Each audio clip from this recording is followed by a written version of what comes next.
Hello, ladies and gentlemen. Welcome to episode 11 of Your Fave Film Critic, starring me, Dom Griffin, your favorite film critic. We have a new episode this week. It's happening as we speak right now, as I'm birthing it into existence. I kind of had a really bad day today, actually. I'm not going to get into it. We're not going to break the pledge, obviously. That's what I'm going to call it from now on. The pledge that I won't turn the entire podcast into therapy. But pretty just garbage day. It's the only way I can really describe it. Just garbage all over the place. And I'm really glad I had the pod to look forward to tonight, because otherwise, literally nothing went well today. But I've got some fun stuff to talk about. I've got some movies that I watched this week, a couple movies that I rewatched this week, so we get to have sort of like, second take on some takes, and a couple of questions at the end. We only have like one real news thing to talk about, but we have two separate things I wanted to talk about to get the episode started. One is sort of about some binge watching that I have coming up in my near future. And the other is about some comic book stuff, which I don't think I've actually done any of that on the pod yet. But I thought it might be interesting to talk about today, because it's just been on my mind. So we're going to talk about some comic stuff in a little bit. But we'll get started. So my birthday is next week. It's the last day of September. And I had I don't want to say I had a bad birthday last year, but it was not what I had hoped it would be, I suppose. Once you pass a certain age, you're not really supposed to have like expectations about your birthday. It just happens. You get older, whatever.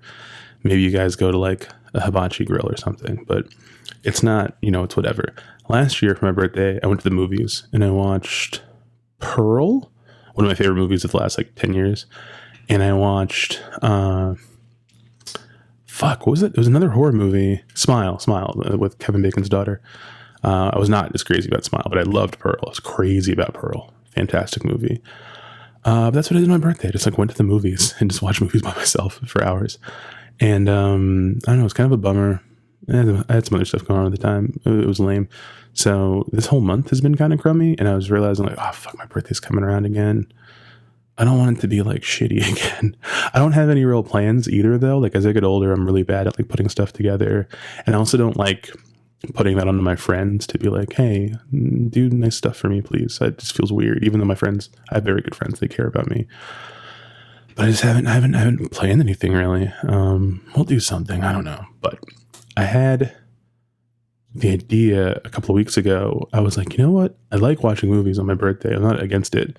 A couple of years ago, I think I binged like 2 seasons of Succession on my birthday. Like I like watching stuff. It's one of my favorite things.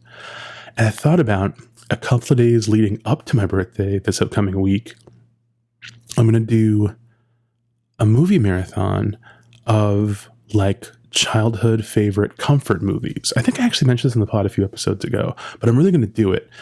I haven't put together the list yet of all the movies, but the criteria for it is going to be like if like a 12-year-old version of me, let's say, 12 seems fair. I started developing good taste around that, I guess. A 12-year-old version of me, if he was coming over to celebrate his birthday with soon to be 37-year-old version of me, 25 years in the future, King variant Dom or whatever, what could we watch together that I would enjoy because I like love these movies still, and he would enjoy because like they're still fresh to him as things he likes to watch all the time. And I haven't finalized the list yet, but I'm excited for it for 2 reasons. One, I think it'll be good for me.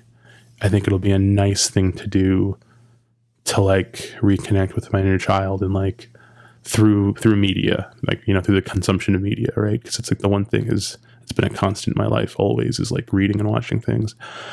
And the other part of it is that next week's episode, I can primarily talk about all the fun movies I revisited. And I think it'll be really fun. I think because the last couple of episodes have had a bit of a slightly more dour tone than I intended to, and this one has a bit of it too, actually, but I think it'll be really fun. I think it'll be cool. I have a few movies listed. I'm not going to like actually give it away now, but I'm still trying to figure out, like, this is a little bit weird. Trying to put the list together, I just realized, like, I was having difficulty remember things I used to like, if that makes sense. I mean, as you get older, whatever that happens. But I was like, what would count? Like, what would 12-year-old me really like? And then instinctively, I went to like look at my Letterboxd diary as if I kept one when I was 12, like as if that was an option that I could just scroll back far enough and see it. And that was funny and weird. And I was like, oh, I can't do that. That's not real. And then it's like, I don't have like old journals or anything. I just have to like try to mentally like put myself in that mind state, hope for the best. Like, I'm probably going to end up just texting other friends that I've been friends with since I was younger and be like, dude, what do we used to like? What were things that we did? Because I don't remember as well as I'd like to. I remember so much other useless, trivial knowledge, but I'm like, what did I like? What was fun? What made me feel good? I have a few good titles already, but I want it to be like ironclad, like perfect movie marathon for me and me. So that's exciting. On a more put together plan front, however, a few weeks ago, I was talking to my friend Kyle, who I talked about on the show all the time. And Kyle was like, oh yeah, I already put together my Hooptober list. And I was like, sir, it is mid-August. What the fuck are you talking about? Hooptober is a like Letterboxd born movie challenge thing that nerds do every October. It is named after Tobe Hooper, the director of the Texas Chainsaw Massacre and Poltergeist. And every year, the Cemetery, I think is the account on Letterboxd, puts together, I don't know if it's just one person or like a consortium of nerds, but they put together these lists. It's like a list of requirements for your movie viewing for October. You pick 31 movies, 31 days in October, movie a day, and your overall list has to match a bunch of criteria. So like, this is Hooptober 10. I've done this, I think, 3 or 4 different years. What is always very bad for me personally is, as I talk about on the pod all the time and on the channel, I am very moody. And so if I make a list ahead of time that links up with all the different rules and like fits all the scavenger hunty vibes of the list, I'll get in the middle of the month and I don't want to watch any of the shit that I picked. I'll just be like, oh, I don't want to fucking watch this anymore. And what I've done a few years in a row is I'll try to do it because like a few of my friends also do it. And then I would get like into the second week of October and then I would just delete the list and then I would just scroll Netflix or Hulu or Prime or whatever and just look at horror and just scroll until I see a fucked up poster and then watch that, whatever it is. You don't get a great clearance rate of good movies that way, but it just feels more authentic, you know? I want to watch something spooky. I will watch whatever the fuck pops up. And I ended up rewatching movies more often that way, like just old favorites and stuff. But I want to broaden my horizons and watch more new things. I haven't watched that many movies this year. I think I've only watched like 130 or something.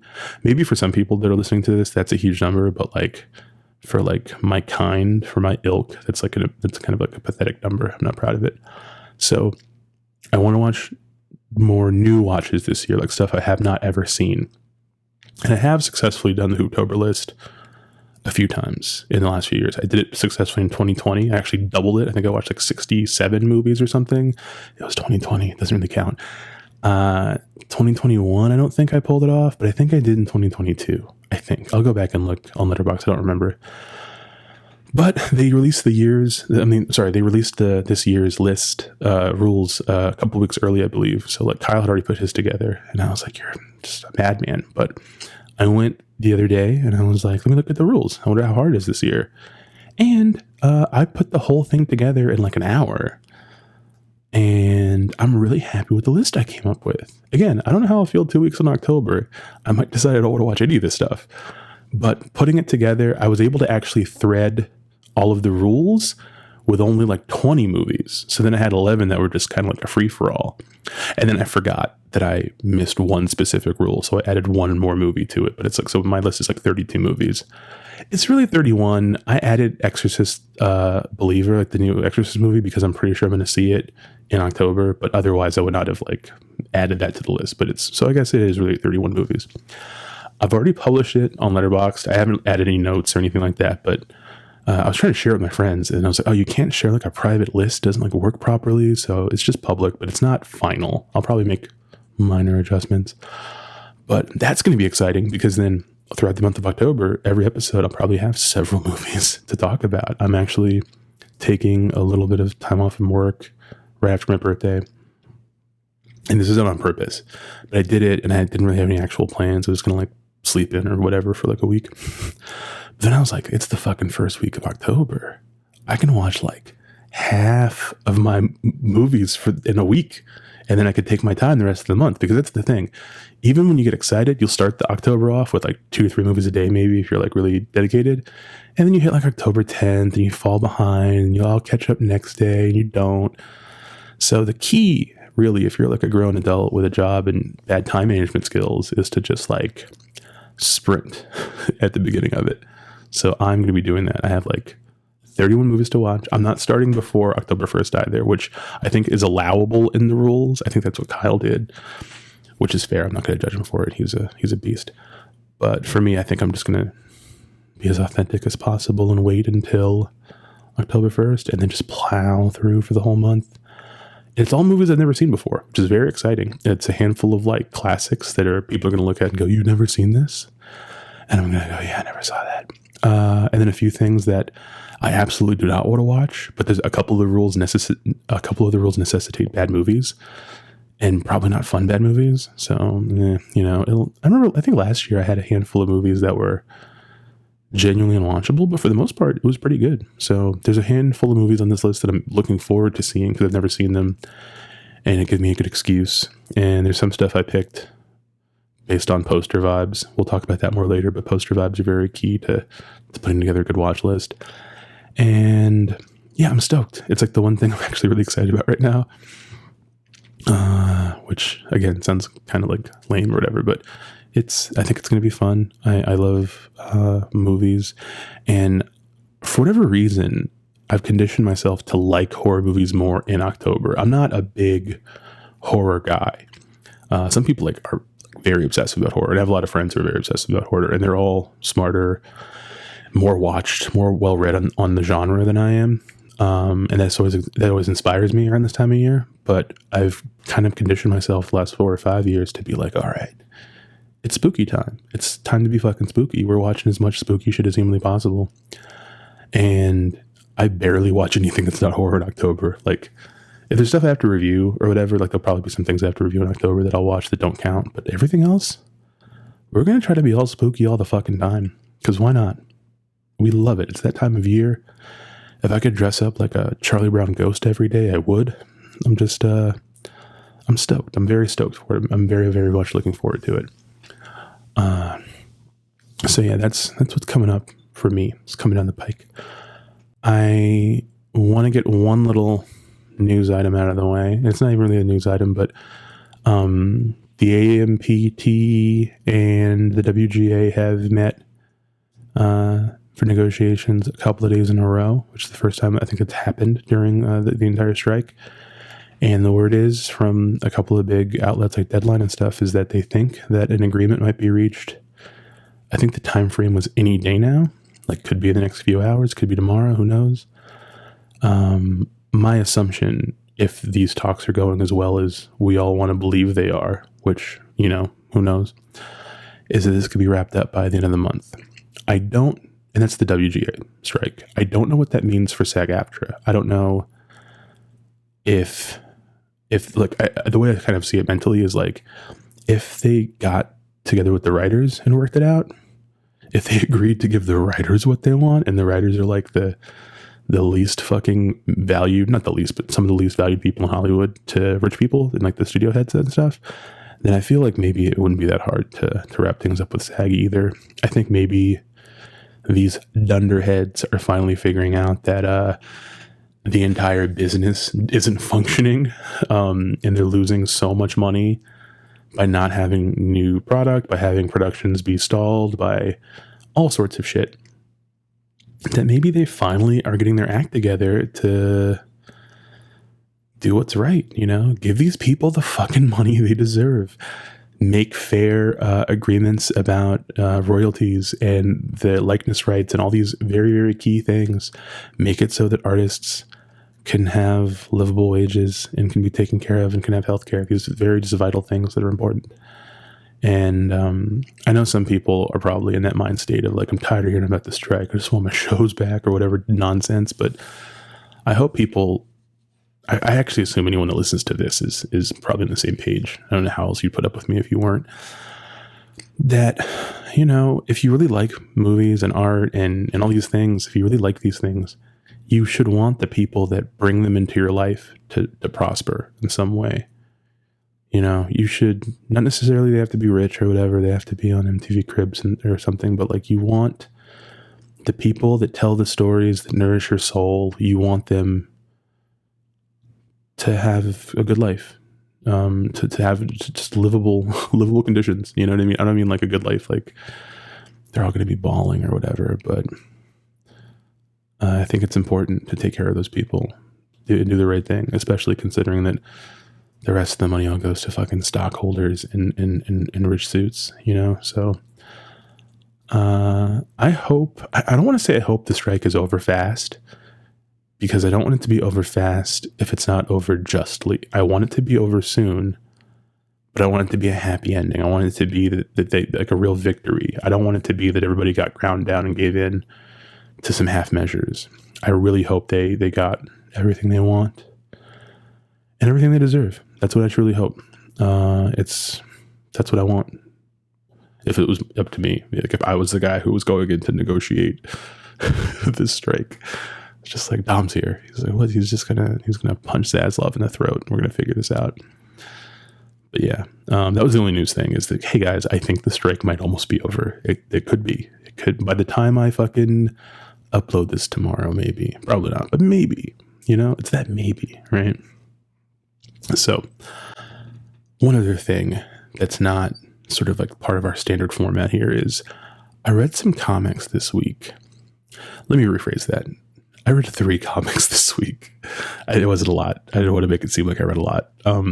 As you guys know, comic books are one of my key loves.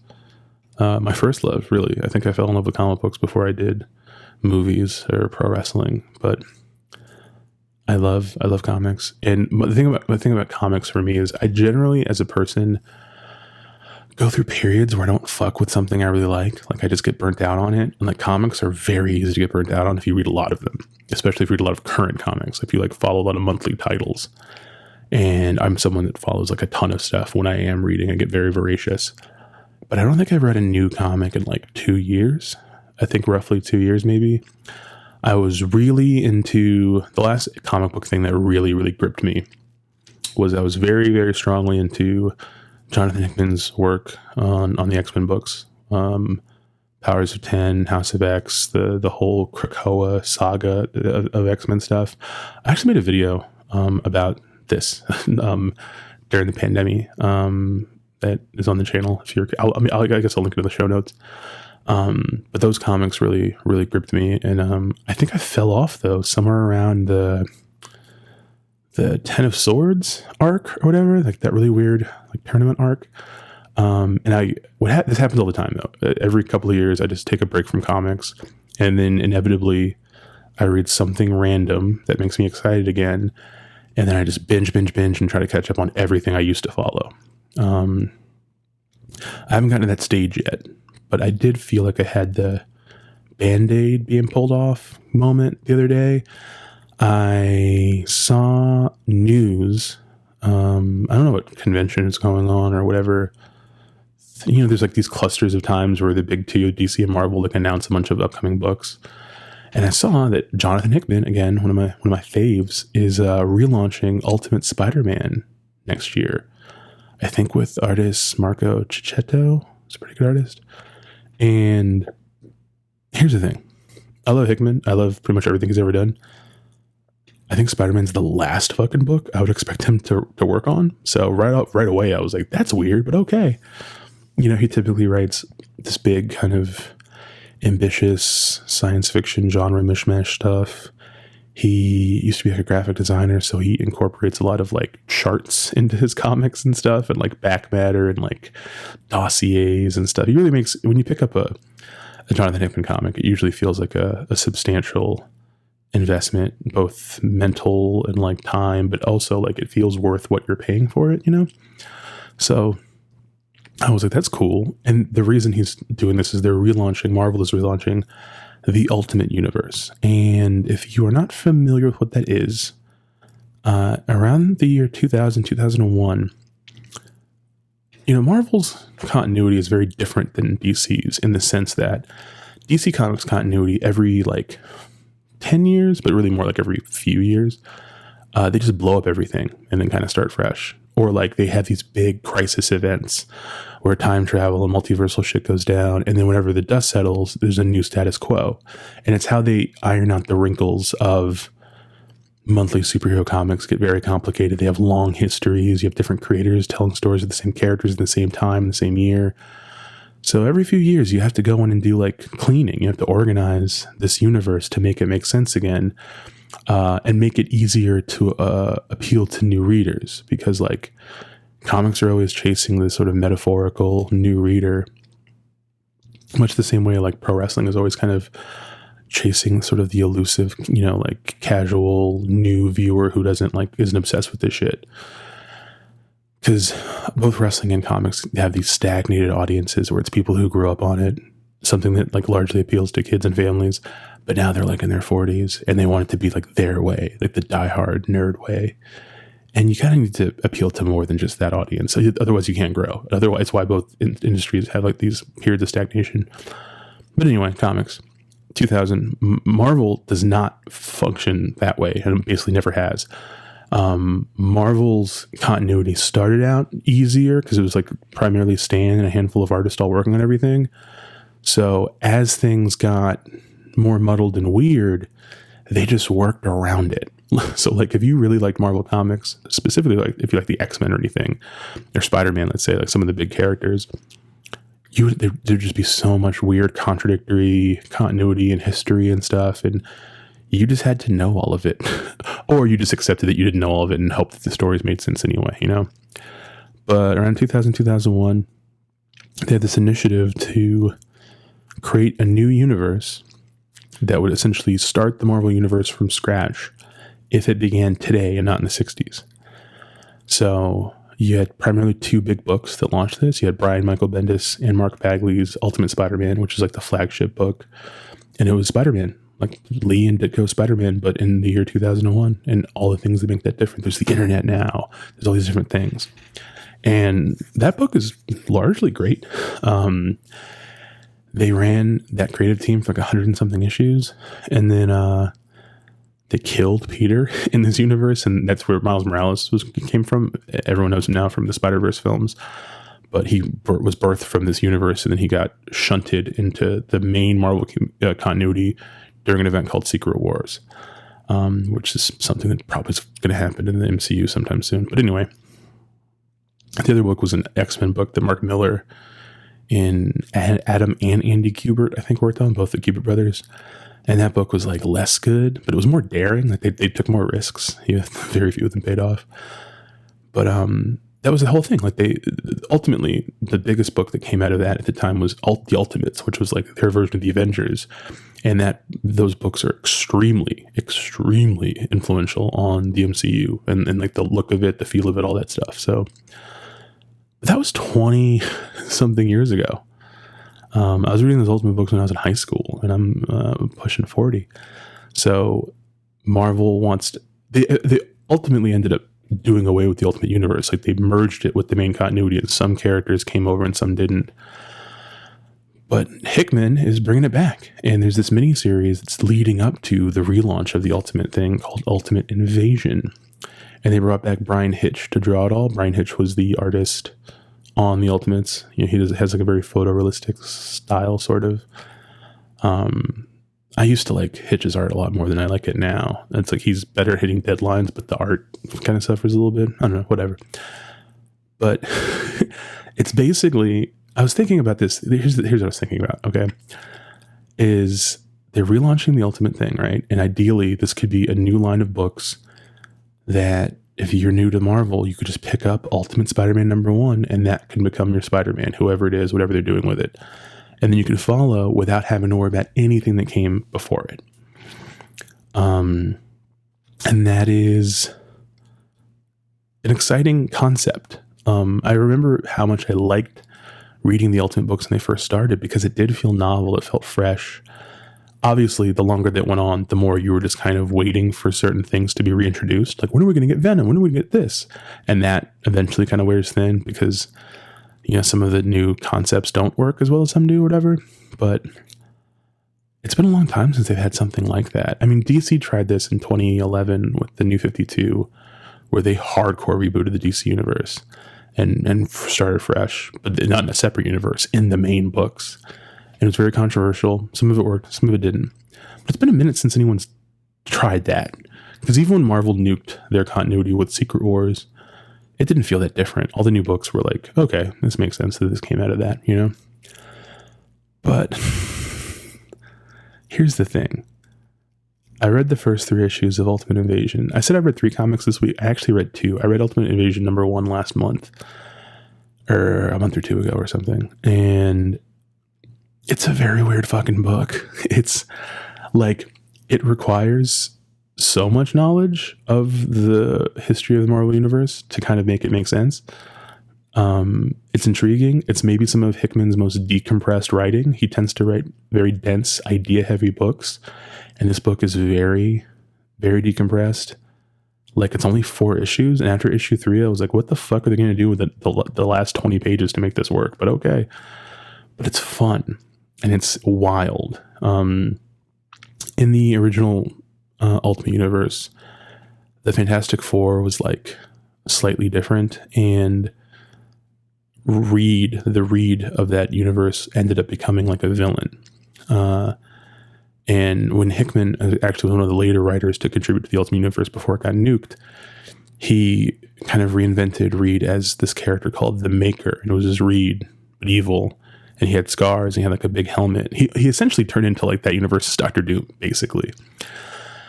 And he was a big figure in Secret Wars that Hickman also wrote. And then he's popped up in a couple of mainline Marvel books, and he's basically just been being held captive by Reed and the rest of the Illuminati.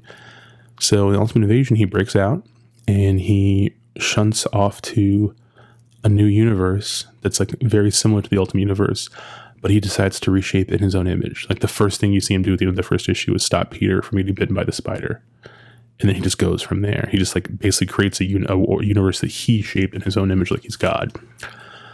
So the book is about a key figure in that universe, Howard Stark, Tony Stark's father, who in this universe is like Iron Man, discovering the reality of how this universe functions and how everything is like predestined by this evil dude.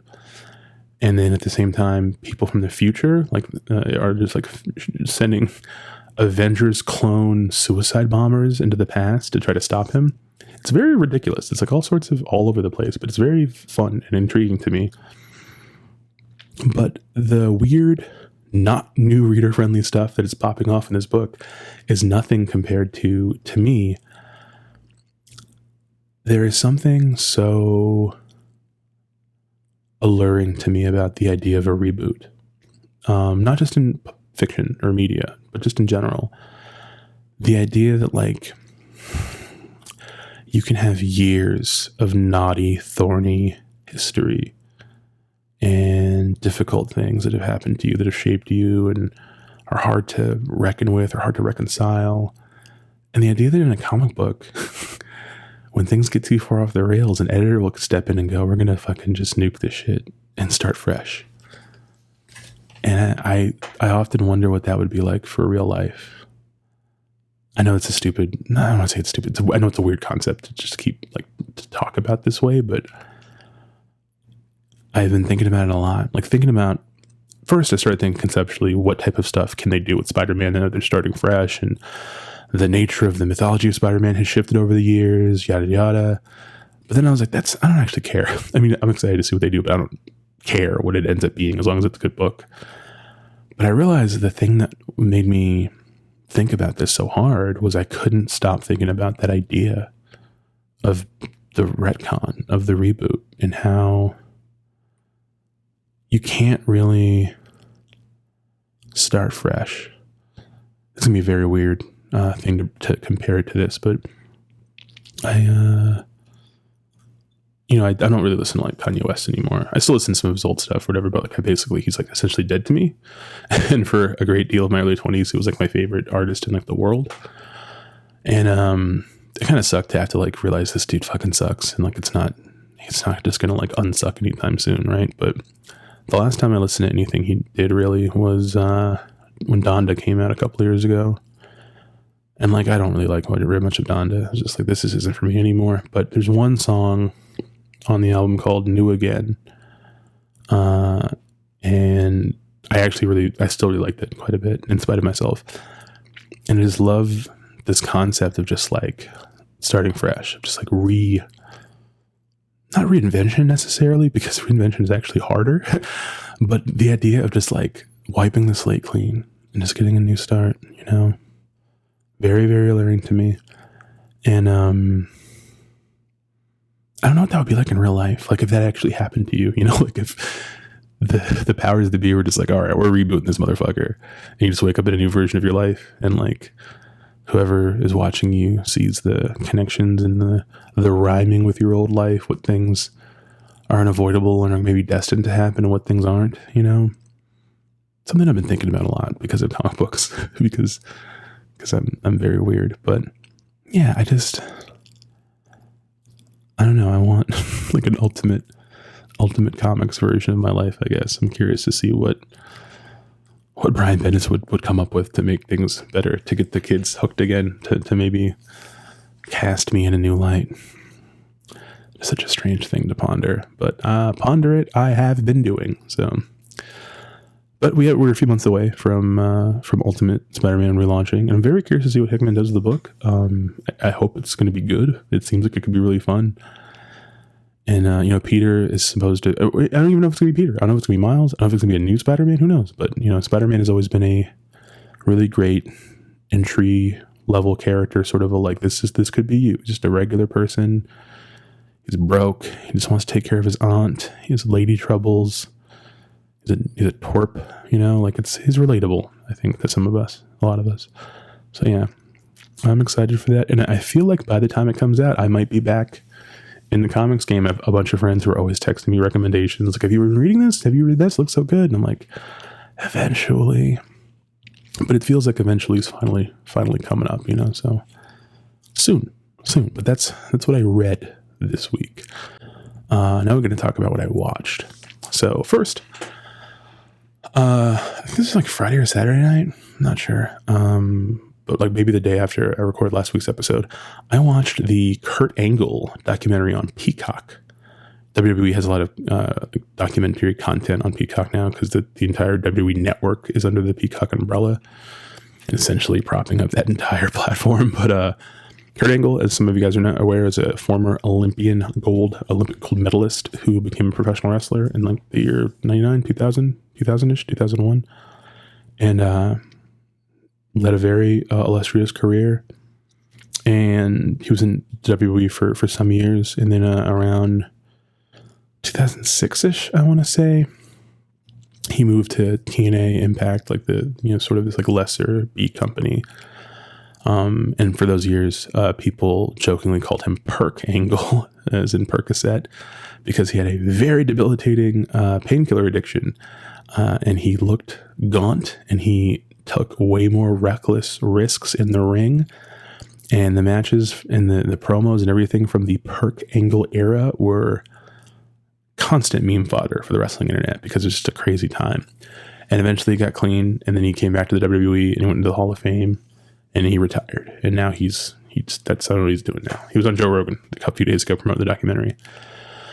And it's a really good doc. A lot of wrestling docs are kind of samey, and a lot of times they kind of whitewash a lot of stuff, but this was like it really captured just how much loss has been in Kurt's life. Like, I forgot that when he was an Olympian, like an actual, like, amateur athlete or whatever, that he used to train at Foxcatcher, like, you know, the movie Foxcatcher, where Steve Carell has the nose and shit about the DuPont, the crazy guy DuPont. He murdered Dave Schultz, I think. And Dave Schultz is like a key coach and figure in Kurt's life. I didn't really, I knew that, but I didn't really think about it in the sense of there's a bunch of facts I knew about Kurt's life in general, but then watching them in like sequential order and hearing him talk about it, I was like, oh man, like his dad fucking died. He lost a lot of people in his family. He fucking, you know, his coach got murdered. He fucking broke his neck at the Olympics and still won a gold medal. And like he built his entire life up to being that he wanted to win a gold medal. And then he did it and then figured out, what the fuck am I going to do with the rest of my life? I have a gold medal, but that's, you can get a job with that. And he ended up going into pro wrestling, and originally was like most real athletes, quote unquote, was staunchly against it. But because he ended up going in with an open mind, he was able to learn the basics of the business. And by all accounts, it's probably like one of the quickest studies in pro wrestling history, like just really adapted to it. And he became great. He became such a funny guy. He had a lot of dimension to his character. He always had very technically interesting matches, like physically funny on the mic, such an interesting guy. And there's a really sad part of the doc about how his sister was really struggling with addiction, and he was really hard on her and like really tough lovey, you know. And he ended up basically like telling her if she relapsed again, he would like never speak to her ever again. And then she did, and then she like ran away and he didn't talk to her. And then she OD'd and died. And he was just like, I wish I could have talked to my sister. I wish I hadn't done that. But then he himself begins to struggle with addiction really badly. And this is probably the most fascinating thing about the doc to me, is the idea that like he felt one way about people being addicted to something, because he was always a strong mental body and mind guy. Like they talk about the kind of training he did and all sorts of shit. It's fucking insane. It's like fucking Batman training. So I'm sure he just thought that like anyone who was addicted to drugs must have just been like a fucking loser or something. But then the amount of toll taken on his body from his injuries, I think he broke his neck in life like 6 times or some crazy shit. He's been through a lot physically. He had addicted to painkillers, only way he could function. And he got deeper and deeper into it. And like they tether it back to like how his dad was kind of an alcoholic and stuff. And like Kurt displayed so much remorse and regret, and like you really feel like he didn't understand what his sister was going through, and then he kind of went through it himself. And I think it was even worse because he also had that guilt, because he's like, now I see what it was like. Now I understand why she couldn't quit, even though she wanted to. I understand how hard it was, but it's too late. She's never coming back. And really good shit. I was like, this is really moving. And I really liked the documentary. One thing that was interesting about it, very silly, is that they've called him Perk Angle for years because of this painkiller thing. And according to him, kind of exhaustively describing his intake of drugs, I don't think he ever had a problem with Percocet. It was like Vicodin and Somas and different things, but I don't think Percocet was ever one of them. And I thought that was just kind of funny. I was like, oh, they've been calling him Perk Angle. He wasn't even popping perks. He was popping everything else, it turns out. But it was a good doc. If you want to go back and watch a bunch of Kurt Angle matches, which I did not do. I wanted to do it, but I ended up not doing it. I meant to. If you guys are at all into wrestling, you should 100% watch it. And if you're not even, I think it's actually a pretty fascinating documentary about the blurred lines between the reality and fiction of that very physical world. So that was a good doc. I enjoyed watching that.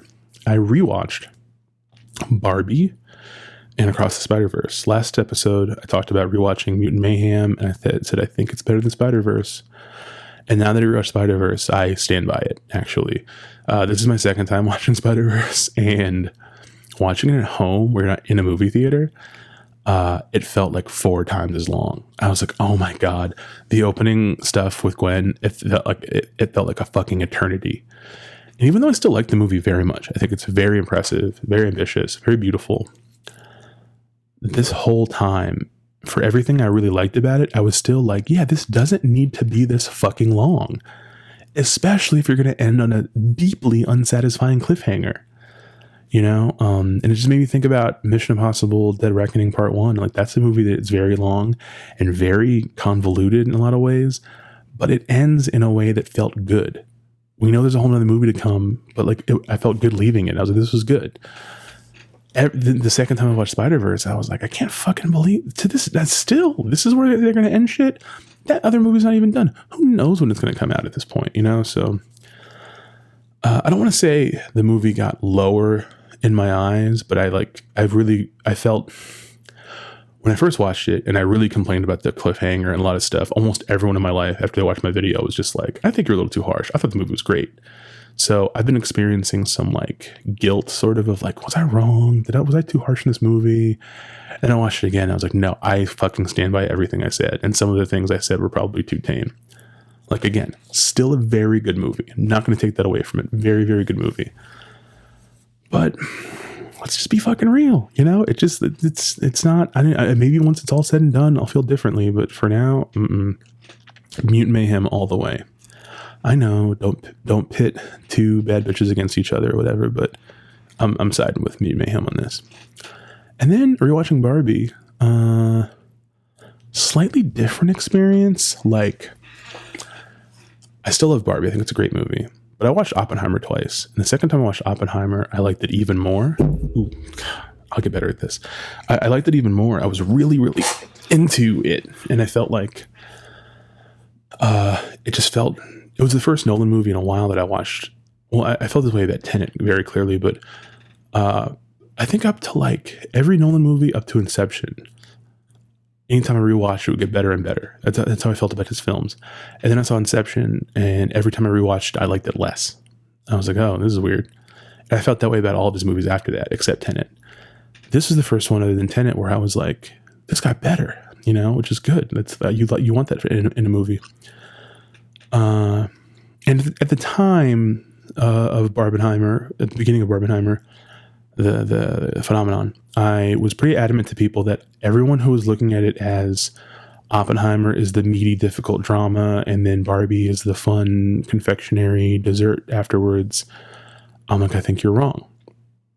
I felt like Oppenheimer, even though it's very deep and robust and complex and textured, I felt like it was kind of what I was expecting in a way. It was like I didn't feel like I had to unpack a lot of things, if that makes sense. Like, I still feel like, even the second time, I was like, yeah, this is about right. It really moved me. I liked it, but kind of it is what it is sort of deal. And when I first saw Barbie, I was like, I kept thinking about Barbie for weeks after. I was still just kind of like, what was that? What was this? And there's things about the movie that don't quite work. And watching it again this time, there's one criticism I heard a lot after the movie came out, which was a lot of women felt like, or at least women that I talked to or women I'd seen on the internet, I don't want to make generalizations, felt like the movie had too much man stuff, too many men shit, that Ken is like too large a part of the film. He's essentially like a co-lead.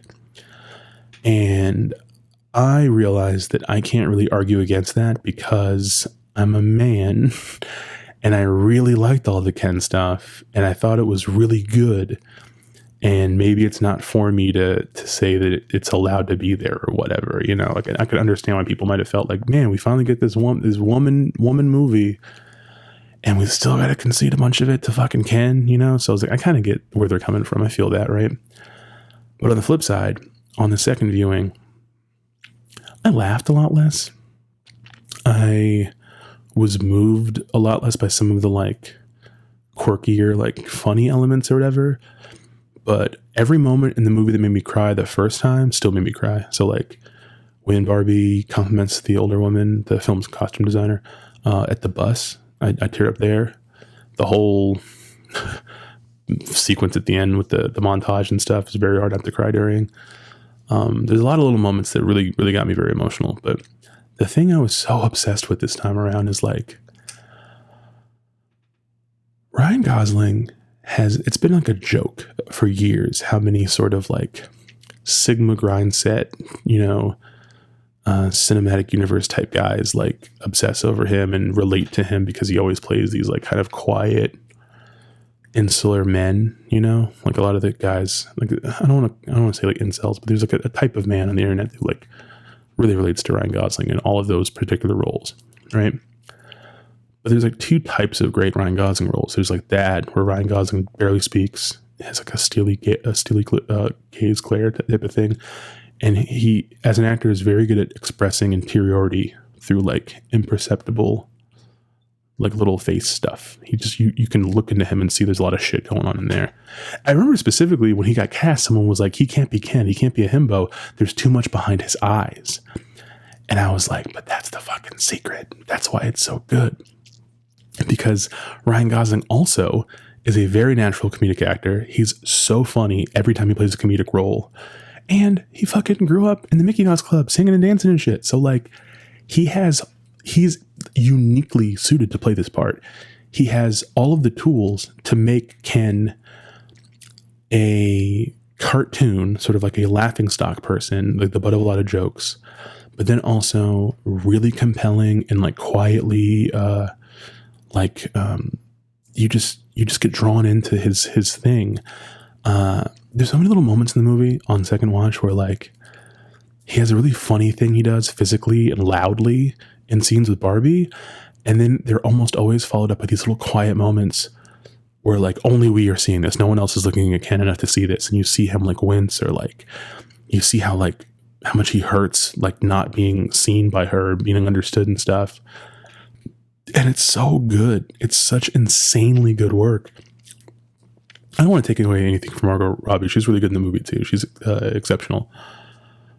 But I saw so much in Ken that I was like, it's why I didn't understand why so many like right-wing grifter types were like, this movie's anti-men, this movie hates men. And I was like, this movie is basically just like Fight Club.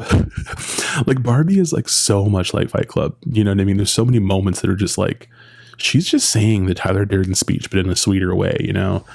And I guess a lot of people didn't fucking Fight Club either, so maybe I should be surprised. But I thought it was both a very on the nose and obvious thing, all the Ken stuff, but I also think it's really, really well executed. So like the Ken War scene, which is basically my favorite sequence in any movie all year. The Kens being tricked and manipulated by the women around them to fighting each other because they're naturally petty and jealous of one another. And then them going to this ridiculous cartoon beachfront war that slowly turns into a musical number where they're dance fighting and then along the way find common ground and come out as like brothers. I know people are like, why is this the climax of the movie or whatever? Why is this huge set piece here? But it is so good. I watched it like 4 times. I watched the movie once, but I kept rewatching the Ken War scene. And the entire part near the end of it when Ken is, I don't know music terms, but like is it like the reprise or whatever? Like the part where like he comes back into it and like they put the coat around him and he has these very casual little like hand choreography to the lyrics and stuff. Like when he says like I'd be a 10, he's like counting 10 on his fingers, and then he does a little heart thing, and it's like he's tapping into like the Mickey Mouse Club boy band shit. He's like becoming in sync for a second, but he's also being like Fred Astaire, and it's also like all these different things.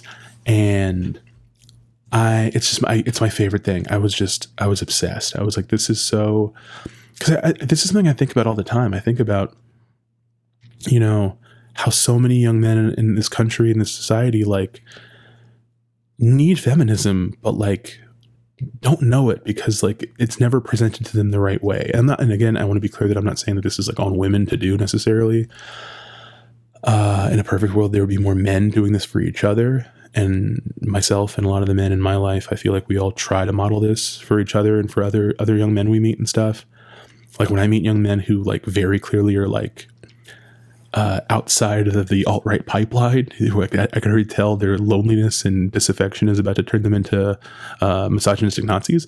I try to talk to those men as best I can to persuade them to see things from a different perspective and to understand that the patriarchal society is bad for all of us, not just women. And like, you know, it's differently bad for us, obviously, but it's like, it's not good for you. Like, even though you benefit from a lot of privilege because of it, like, it's also very limiting, and it's very stifling of human expression and human happiness. And I don't know.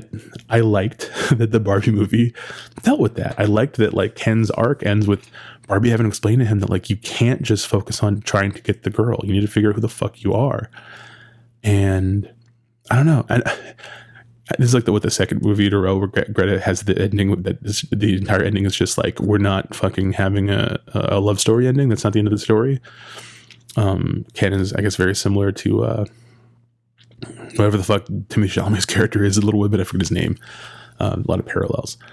But yeah, that shit, that was so good. I just loved it. It really, really, really, really still holds up really well for me. And I really, oh my God, I really love this movie.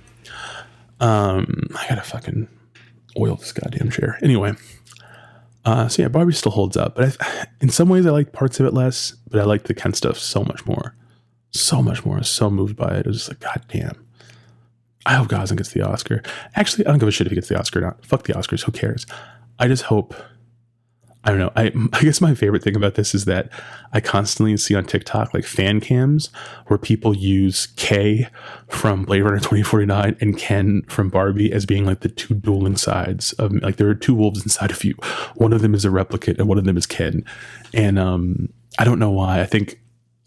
I remember a year or so ago when Barbie first got announced and stuff, and that Gosling was in it. There was like a TikTok of this young woman talking about how like Ken isn't a really good himbo and he doesn't look very handsome and stuff. And it was stitched by this guy who was just like, this isn't for you. Ken's for the boys, okay? This is for the fucking boys. And everything was funny, but dead ass. Like he was for the boys. Like that's like Greta really, she took care of everybody. You know, she made sure everybody ate. And we love her for that. $1.4 billion global box office. Good stuff.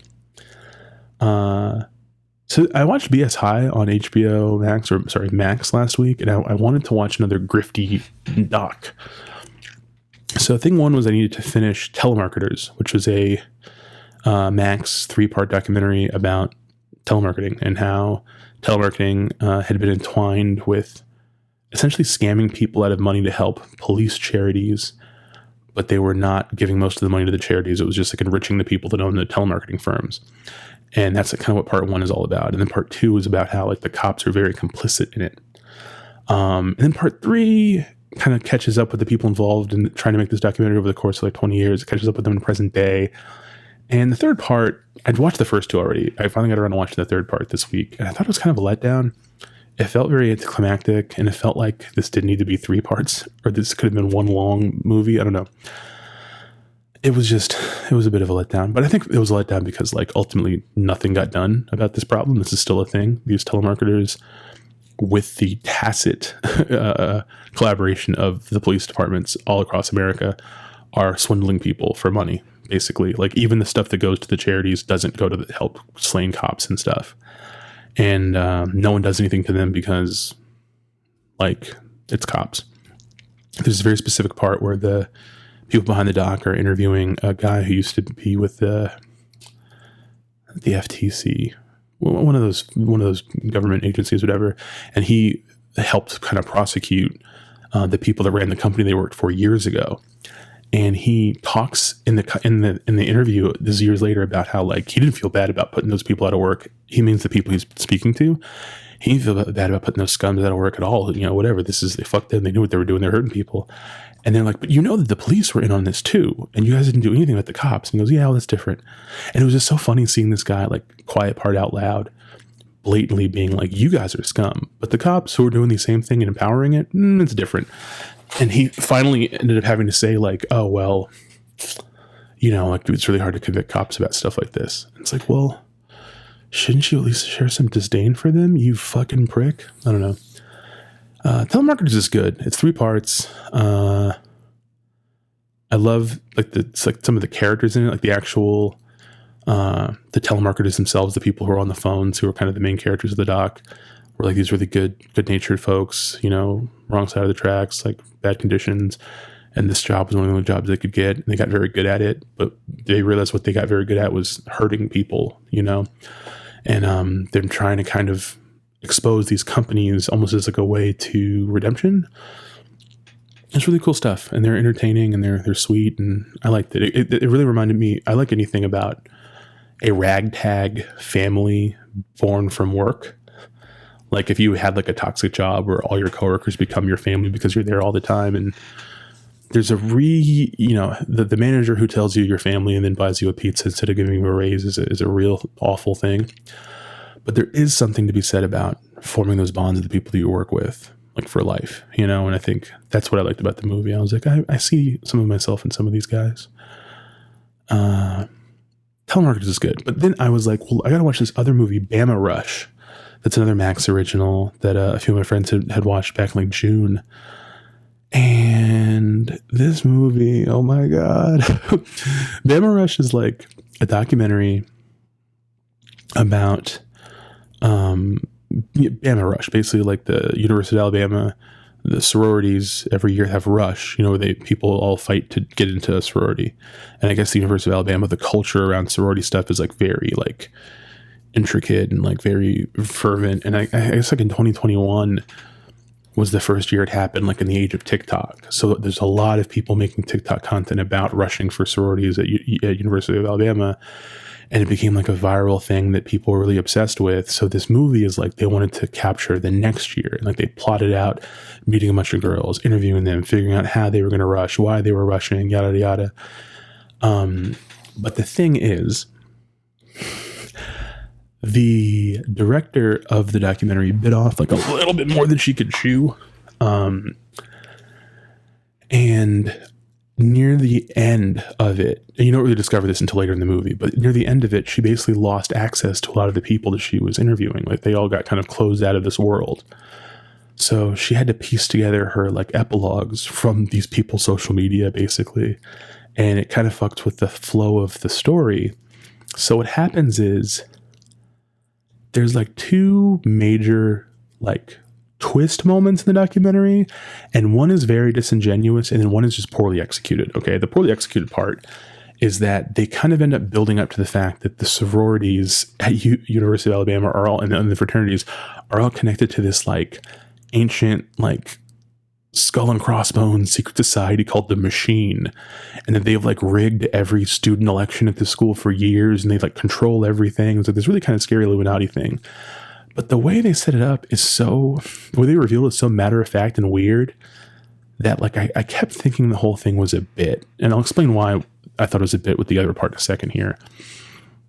But it reminded me of like some of those Adult Swim short films, kind of like Too Many Cooks, or like For-Profit Online University, like these things that were like very ornately constructed to feel real, and that's what makes them funny, is like this is real but it's ridiculous or whatever. I thought, is this that? Like I was literally texting my friends like, is this a fucking bit? And they were like, it's not a bit. Because they're just kind of trying to dramatically tackle the fact that like, yes, there's this thing of these girls trying to join a sorority and network and have camaraderie, but there's a very real, like, pernicious element beneath that that's like racist and classist and all this different stuff. And like, it's trying to unpack those things. And there's a couple of sections that spoke to me that made me very sad.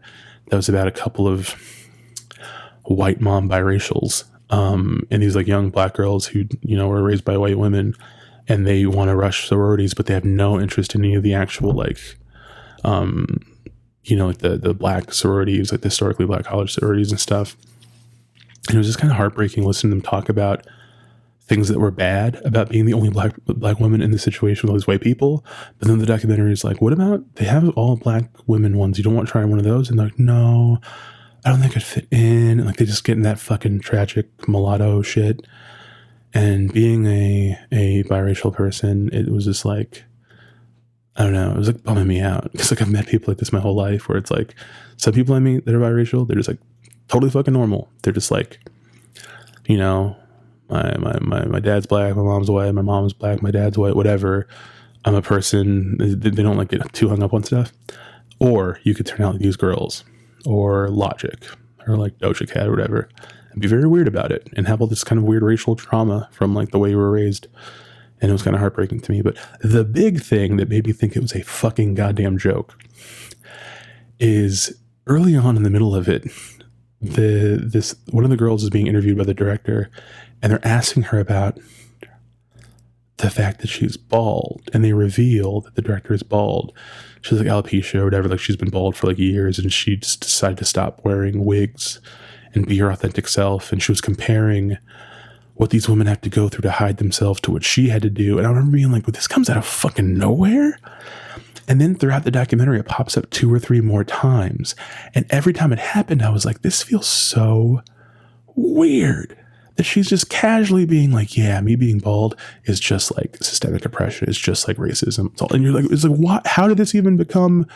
I thought maybe one of the other girls was going to be revealed to also be bald, but it's like, no, it's just her. It's just her talking about her bald stuff. And then I saw a Letterboxd comment or a review that was like, oh, when you basically when you lose access too early and have to shoehorn in some other themes to finish your movie. And I was like, oh my God, she got shut out.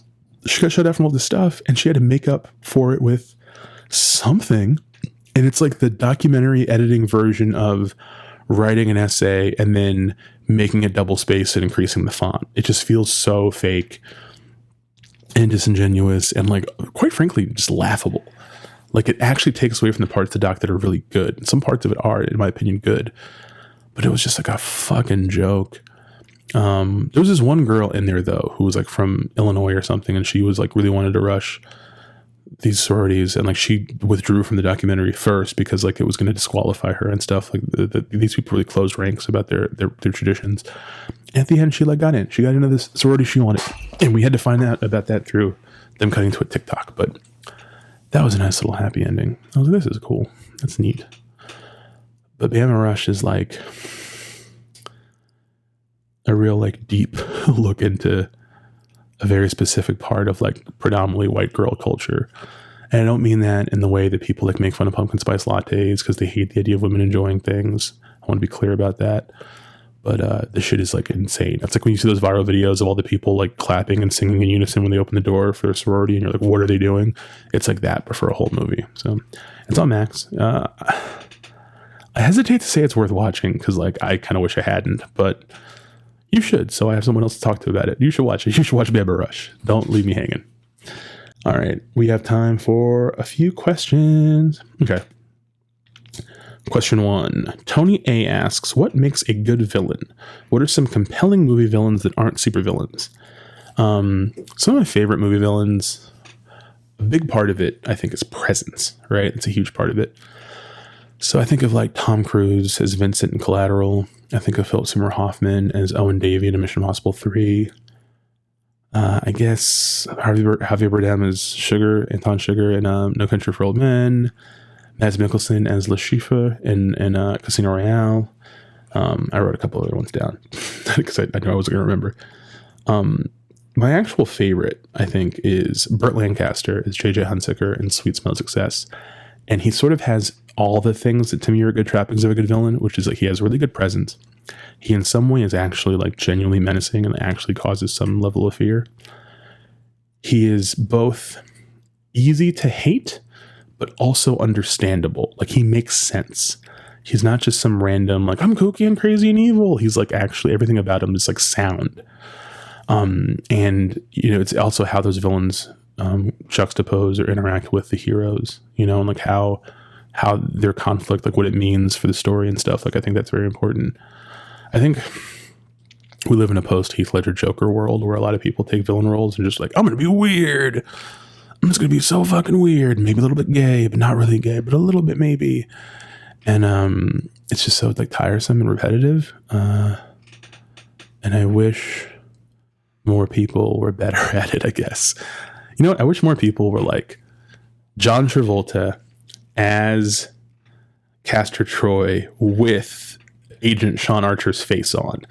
That's maybe my actual favorite villain of all time. Because if you watch Face Off, Nicolas Cage's screen time as Castor Troy is like cool and like kind of funny and weird and quirky, but it couldn't be a whole movie about him being the villain and John Travolta being the hero. That movie would not work. It's the fact that for most of the movie, Nicolas Cage is playing a hero stuck behind the man who like killed his kid's like face. And then the villain is wearing his face and like terrorizing his family and stuff. Like that's some really good shit. It all comes back down to Face Off, doesn't it? Everything goes back down to Face Off. Fatura asks, has there been a movie that's shown up on Popular with Friends where just the title or the poster has made you drop everything to watch it immediately? I had to go look at my diary to see the last time this actually happened. And the last time it happened was a horror movie called, I had to write it down because it's so forgettable. There's Someone Inside Your House, which is like a slasher movie where the killer is wearing these like masks that look like the people they kill or whatever. And it's like a slasher movie, but it has like some kind of weird like cancel culture theme stuff. It's from the guy that directed the Creep movies. And it's okay. It's very forgettable. But I remember thinking like the poster is like this face and a house and things are on fire. And I kind of like the font.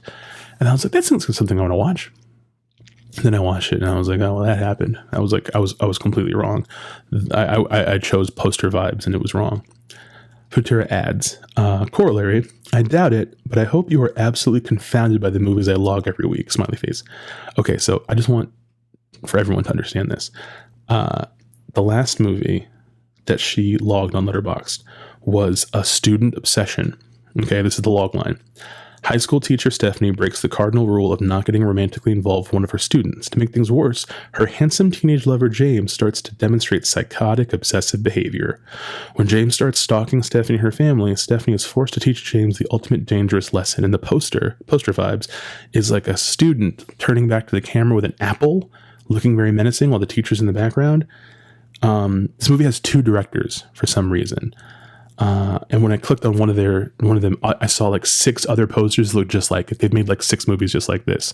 And then a bunch of like Hallmark Christmas type stuff. Like they've made a bunch of these movies. And I'm no stranger to the Lifetime original movie world. But Fertera is one of the funniest, smartest, coolest people I know. And her taste in the movies that she watches is fucking absurd. So I don't want to say that I'm confounded exactly. I'm definitely impressed is probably more accurate. But yeah, you guys should follow her. I'll put it in the show notes. She's great. Thank you. Next question. What the fuck? Sorry. Channel Not Found asks, what are some of your weirdest movie-going experiences? Sometimes I think that I've given away a lot of my best anecdotes on this fucking podcast, and it's only been like 2 months. Because I was kind of racking my brain on this one. Like, what are some weird things that have happened to me with movies, going stuff? And, you know, a lot of the time I go to the movies, like alone, you know what I mean? And a lot of times I keep to myself. So like, there's no real experience to it, you know? I've had some pretty great times going to the movies with friends. But even most of those experiences are like good. So I can't even call them weird. I would say, I don't think I've told this in the pod yet, but my weirdest movie going experience, I've told this story elsewhere, but I hope this isn't a rerun, but this is the one I'm going to tell anyway. I apologize if you've heard the story before. When I was in high school, it's 2003, Frank Miller and Robert Rodriguez's Sin City movie came out. And I really wanted to see it for obvious reasons. Huge comic book nerd, huge Frank Miller nerd. Everything about it was like, I got to see this movie, right? And me and a group of my friends went to Regal Cinema Countryside 20 in Sterling, Virginia. No longer there. We talked about that a few episodes ago. We went there to see Sin City. And I was the only person in the group that didn't have an ID. Around that time, most of my friends had at least already had like learner's permits, or some of them already had their driver's licenses. I couldn't, and to this day still can't drive. I did not have any ID at all. And I couldn't prove that I was old enough to watch an R-rated movie. I was, but I couldn't get into the movie. My friends all got in. I couldn't watch Sin City. We were already there. I couldn't like just leave. So the only other movie starting soon that I could watch was Woody Allen's film Melinda and Melinda, which is a movie about this character, Melinda. I think Rhoda Mitchell plays her, the mom from Man on Fire. And in one half of her story, it's a drama.